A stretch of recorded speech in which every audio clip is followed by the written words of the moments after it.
There we go. Okay.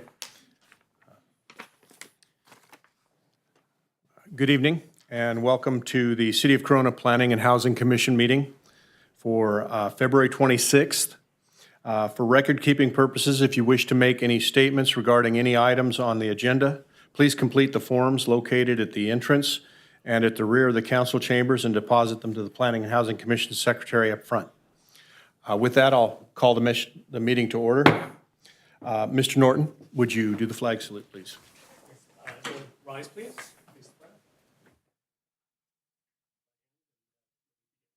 I pledge allegiance to the flag of the United States of America and to the republic for which it stands, one nation, under God, indivisible, with liberty and justice for all. Thank you, sir. Welcome to tonight's Planning and Housing Commission meeting. Let's see, first thing on the agenda is the approval of the meeting minutes for our last meeting on February 12th. Do I have a motion for approval? I'll make the motion that we approve the February 12th meeting minutes. And do I have a second? I'll second. Okay, motion being made and second being had. Please vote. Oh, we need to wait a second. The computer's a little slow.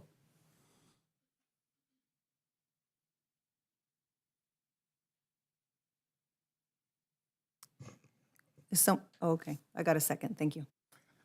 That was me. Thank you.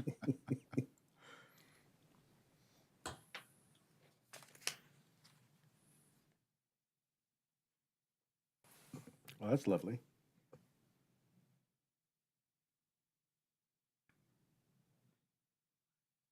You want to do it again? Oh.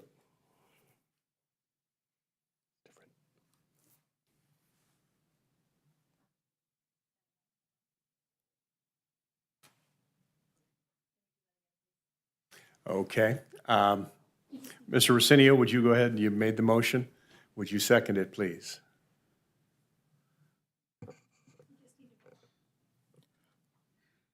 Went back to motion. Yeah, it's not coming up.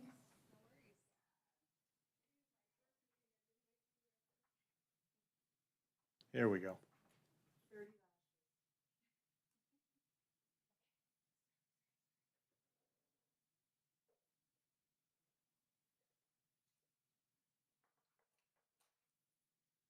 Please vote at this time.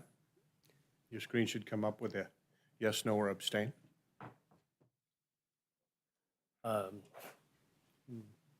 My screen does not have Do it that again, I don't think option.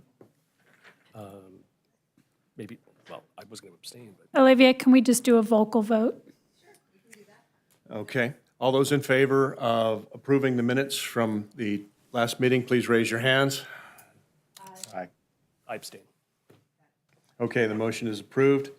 Item next on the agenda, oral communications. Persons wishing to address the Planning and Housing Commission are requested to state their names for the record. This portion of the agenda is intended for public comment. State law prohibits the Planning and Housing Commission meeting from discussing or taking action on items not listed on the agenda. The Planning and Housing Commission meeting will appreciate your cooperation in keeping your comments brief. Please observe the 3-minute communications limit. Is there anyone here today wishing to speak? Seeing no one, let's move on to item 5, consent items. There are none. Item 6, public hearing. The public hearing are items that have been publicly advertised for review and consideration by the Housing and Planning Commission. Public hearings for PM 2017-0104 and CUP 2017-0106 for the property located on the north side of Quarry Street, east of Rimpaw Avenue and 3rd Street. The applicant is Jack Thomas of Stadium Properties. Terry Manuel, Planning Manager, will present these items. Terry. Thank you. Good evening, Commissioners.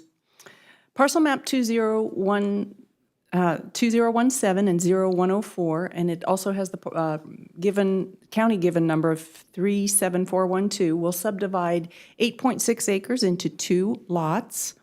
And if we can get the locational, all right, very good, thank you. 2 parcels and then 4 lettered lots. The site is located on the north side of Quarry Street at the easterly terminus of 3rd Street, and this is in the M1 light manufacturing zone.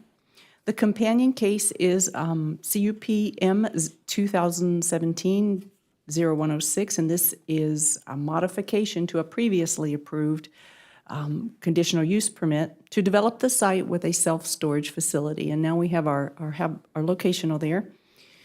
The revised plan features a facility totaling 80,470 square feet with 650 square feet of office and 6 open-air RV storage spaces situated on approximately 2.5 acres, and that's the vacant portion on the southerly portion of the site that you see outlined in red. The applicant is Jack Thompson of Stadium Properties, represented by KWC Engineers. The aerial exhibit shows the site and the surroundings, and it shows the State Route 91 to the north and the Temescal Channel on the east boundary of the site. To the south and west are single-family residences and some smaller light industrial uses. The parcel map is first on your agenda, and that's what you will be acting on first this evening, but I'm going to go ahead and give you the details of the conditional use permit modification first. Briefly, the background of this project is that the original approval of the previous plan was in November of 2016, and that was by Planning Commission. City Council acted in January of 2017. As I go through the exhibits, I will also share with you the original project exhibits where there is a noteworthy comparison.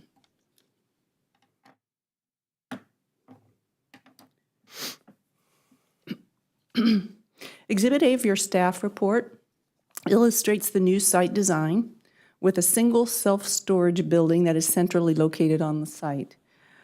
The building accommodates 601 storage units and 48 lockers. Where the previous plan had 47 RV storage spaces, this plan now has 6. The site takes main access from a 30-foot driveway on 3rd Street with a keypad entry. A 30-foot wide drive aisle provides internal circulation to the building and around the building, with 2 keypad-operated exit gates onto Quarry Street. The only entry from Quarry Street is a pedestrian gate on the easterly portion. That's at the very top right of your exhibit, and that is a keypad entry. Parking is provided based on code requirements. There are 15 spaces provided. There are 4 spaces outside of the main entry off of 3rd Street, and then 2 outside of the gate off of Quarry Street. And then within the interior, you have 9 spaces. And this is at the required ratio of 1 space per 50 units, plus 2.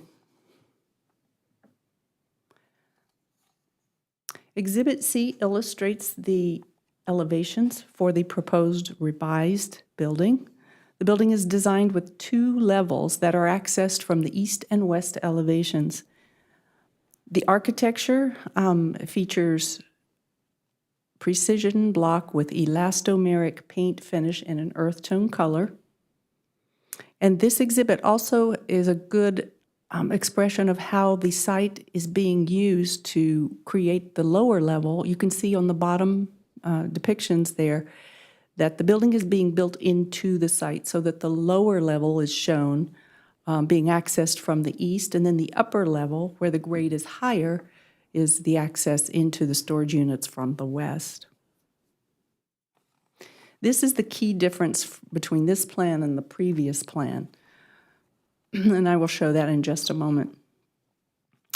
In addition to the block materials that I just mentioned, there are also stucco insets and faux windows that accent the upper portion of the east elevation, with contrasting color roll-up doors on the lower level and on the west facing elevation. And those are in a earth tone color as well. The roof design is ribbed seamed metal in coordinated color. The building corners are pronounced with varied wall planes and roof lines topped with a cornice. And then here's the comparison. Oh, that goes fast. Here is the previously approved site plan, and you can see on this plan that the buildings were situated around the north and east perimeters of the site. Building A was the climate-controlled, and then the B and C were up against the east property line. This particular configuration would have required a significant amount of soil import, and then also very large retaining walls where the building would be up against the east boundary. With the new design, the building design is working more with the grade of the site. The original plan featured 56,527 square feet of storage containing 420 units in the 3 buildings, plus 22 enclosed RV storage spaces and 25 exterior RV storage spaces. The project also included a parcel map just for the vacant portion of that site that I had pointed out earlier. And then for comparison also, this was the previously approved elevations. They showed tan split-face type block with stucco insets and faux window accents with dark teal roll-up doors. And you can see those were accessed just from the west elevation of, this is actually Building A, and then Building B had the access just on the west elevation. There was no access on the east elevation.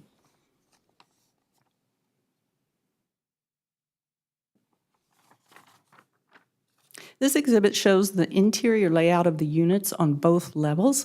The storage units range from 25 square feet to 300 square feet, and the lockers are 12 and 16 square feet.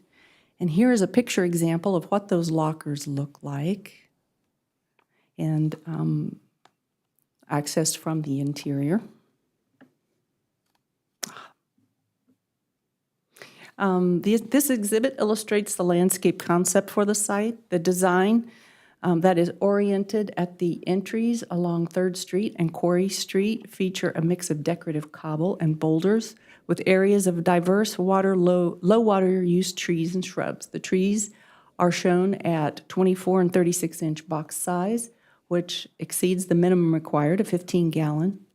The downslopes that are located on the north and east perimeters of the site, and that would be on the left and the top of your exhibit there. Those downslopes will be finished with mulch that has a binder agent so that it doesn't erode, and then also additional trees where the planters are wide enough to accommodate those trees. And then this exhibit illustrates the materials that have been shown on the palette. The subject site will be contained with an 8-foot-high tube steel fencing set back from 3rd Street and Quarry Street. Along the property line that intervenes between the 2 frontages will be an 8-foot-high decorative masonry wall. This is to establish a buffer in favor of the existing adjacent residences, and that was best shown on the aerial exhibit and also on Exhibit A. Along the north property line at the bottom of the slope, there's an existing block wall that will remain. And along the east, along the Temescal Channel, is an existing chain link fence. I believe that is Riverside County Flood Control, and that will remain as well.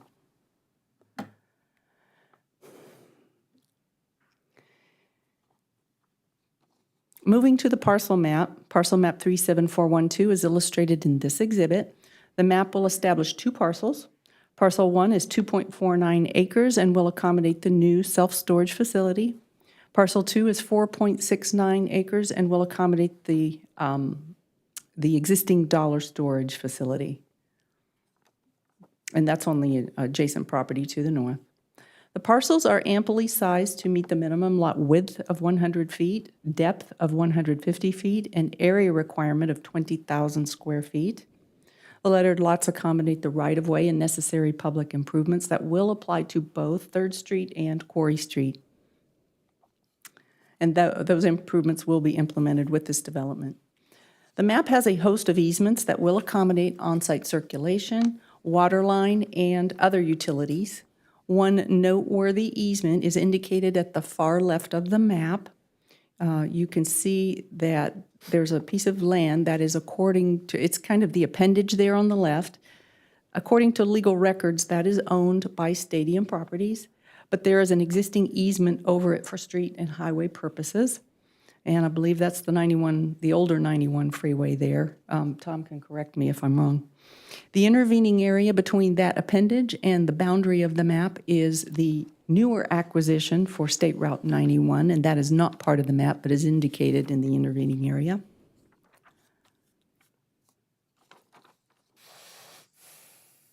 There's additional research that will take place regarding that particular easement. It may or may not wind up being within the blue border of the final map. There's some legal research that needs to be connected with that. And then for comparison, this is the previously approved parcel map that just encompassed the portion of the vacant portion of the site and then the street rights-of-way that were associated with that. And clearly, that was expanded to include the additional property. The original approvals for the conditional use permit and the parcel map were evaluated under an initial study and mitigated negative declaration, and all the anticipated environmental impacts were mitigated to levels below significance. There is a provision in the California Environmental Quality Act that establishes that an addendum can be prepared to accompany an adopted mitigated negative declaration with the revised project, provided that there are no substantial changes in the project, no substantial changes in site circumstances, or any new information that would force a reevaluation of the project. The revised project is accompanied by technical memoranda related to each CEQA topic that was evaluated. Those memoranda did establish that these criteria were met, and those are attached to the addendum, and that addendum is attached to each of your staff reports. The mitigation measures that were originally adopted for the original project will be carried through to the revised project. In conclusion, your staff reports outline in detail the findings that are necessary to be made to approve standards imposed by the M1 zone and the industrial design guidelines that would apply to the architectural treatment and the landscape treatment. Adequate buffering is also being provided adjacent to the existing residences. The project as a whole will implement the general plan, goals, and policies that are related to the improvement of infill, vacant and underutilized properties, and also the development of land uses that serve the city's residences and business community. That is the conclusion of my presentation. If you have any questions, I'll do my best to answer them. The applicant representative is here this evening as well. Thank you very much. Before I open the public portion of the hearing, would any of the commissioners like to make any comments or questions? Compared to the old plan, I do like the new one. Big change. Yes, I was thinking that as Terry mentioned, that it matched. It's an improvement over the old plan, I believe. Any other questions or comments? I had a question. I believe it was when you had the parcel map up there, but you were speaking, I think, in terms of some of the easement interests and said that there was some legal research that needed to still be performed, and I didn't quite get the context there. If you could walk me through that again, please.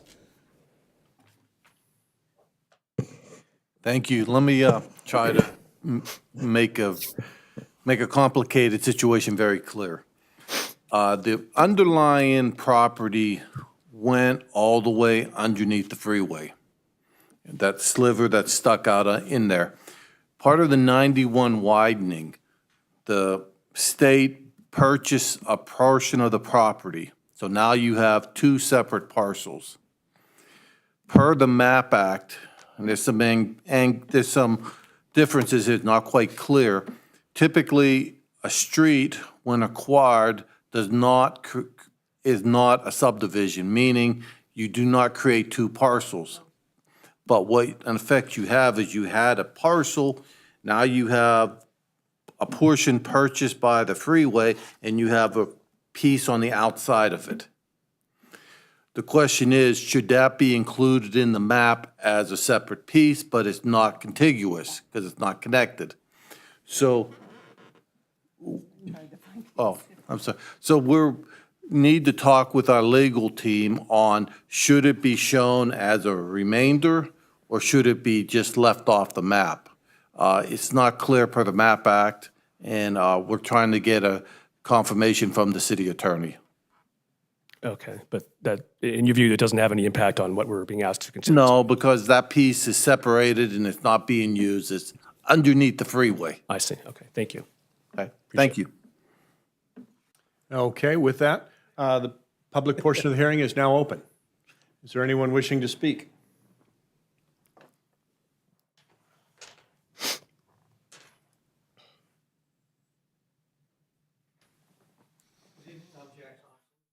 Properties, and I'm just here to answer any questions you might have about the project.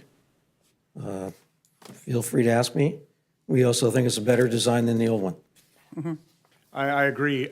In just a cursory review of it, coming in on separate grades alleviates the need for an elevator, all kinds of maintenance issues and difficulties with fire access and everything else. I think across the board, a much better design than the first one. So do I, and much less expensive to build. Oh, yeah. All righty. I just wanted to make a comment. I really like the design also, and I just wish it had more RV parking. All the RVs we can get off our streets. Well, our initial concept last time around was to do mainly, or a lot of RV for that very reason. We know there's a need, but the cost of doing this project, when we went to bid, it just wasn't economically feasible. Sure. And that's why we had to redesign. Looks good. Thank you. Any other comments from the commissioners? Okay, well, thank you, sir. Thank you. With that, I'll go ahead and close the public portion and bring it back to the commission. I'll go ahead and move. 18-1540 CUP M2017-0106. Application for a revised development plan for a self-storage facility totaling 80,470 square feet with office and 6 open-air recreational vehicle storage spaces on approximately 2.5 acres located on the north side of Corey Street, east of Rimpalm Avenue and 3rd Street in the M1 Light Manufacturing Zone, and that the Planning and Housing Commission recommend adoption of the addendum to the January 4th, 2017 mitigated negative declaration for CUP 16-005 and PM 37167, and resolution number 2508 granting CUPM 2017-0106 based on the findings contained in the staff report and conditions of approval. Do we have a second? I'll second that motion. Okay, thank you.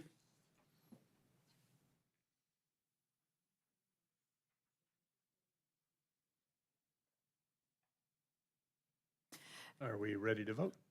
Yeah, we went backwards here. Can we just also get a motion then for the parcel map as well? And then we'll just vote for all of them. So if we can do the parcel map as well. That is item, I'll do it. I'll make the motion that we approve that the Plan Housing Commission recommend adoption and make addendum to the mitigated negative declaration of January 4th, 2017 for parcel map 37167 and approval of parcel map 2017-0104 to the City Council based on the findings contained in the staff report and subject to conditions of approval. do we have a second? I'll second that. Okay. Show of hands, or are we going to wait for the vote? Now we can vote, okay. Go ahead and push your second button.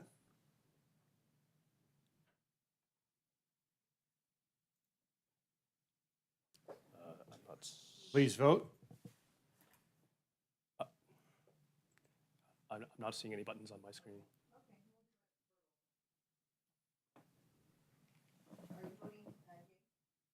Yes.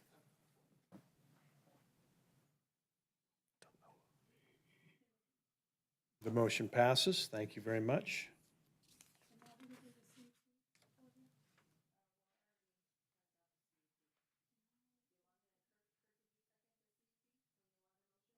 I can't hear you.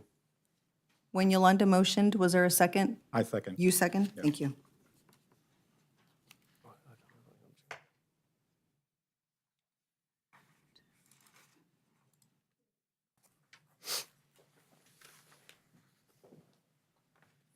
Yolanda, are you able to motion for the CUP? I know we already did it verbally, but, and then Tim?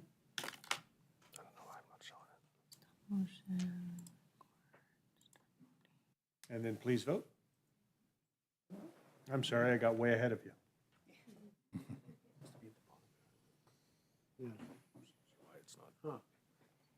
Again, I don't have a voting button. Okay.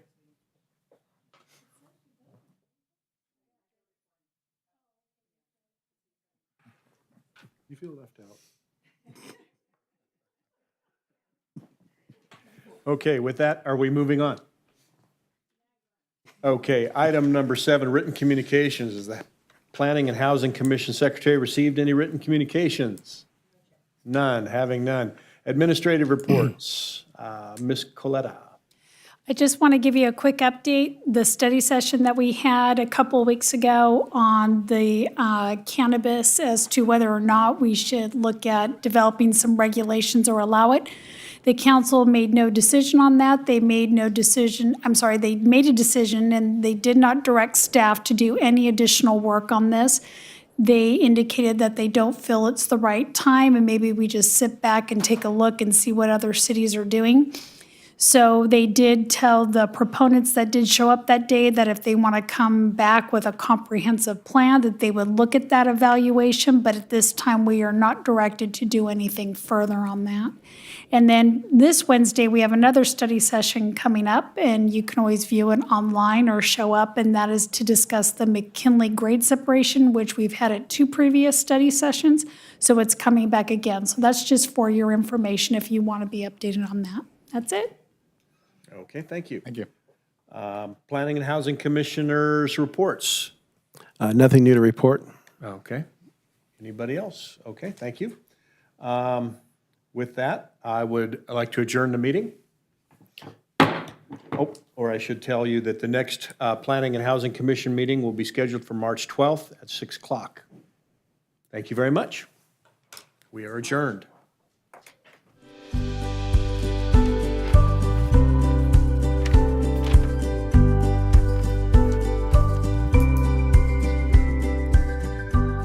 I don't know about that, but no, it all worked fine.